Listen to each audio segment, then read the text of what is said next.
So చాలా మంది కూడా అంటే చాలా వేలల్లో ఇప్పటికీ మనం సర్జరీలు చేశారు. ఆపరేషన్‌కి వెళ్ళకుండా అవసరం లేకుండానే ఒక ఇంజెక్షన్‌తో ఎట్లా సాధ్యమవుతుంది సార్ ఇది? అదే ఇప్పటివరకు కూడాను ఇప్పుడు మన ఇప్పుడు ఈయనున్నారు వెంకటయ్య గారు కూడా.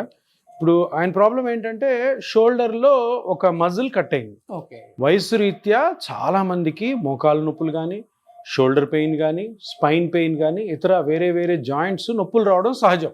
45 ఏళ్ళు దాటిన తర్వాత అందరికి వస్తుంటాయి. ఇప్పుడు కొత్తగా వచ్చిన ట్రీట్మెంట్ ఏంటంటే మీరు ఏ జాయింట్ అయితే దెబ్బతినిందో ఆ జాయింట్ మీరు పరీక్ష చేసి స్కానింగ్ చేసుకొని ఇక్కడున్న మిషన్ ఈ మిషన్లో చూసి ఎక్కడైతే ఇంజురీ అయింది, ఎక్కడైతే కట్ అయింది, ఎక్కడైతే డ్యామేజ్ అయింది కనుక్కొని అక్కడ మన బ్లడ్లోని ఓన్ ప్లేట్లెట్స్ ఉంటాయి. ఆ ప్లేట్లెట్స్ మీద గ్రోత్ ఫ్యాక్టర్స్ ఉంటాయి.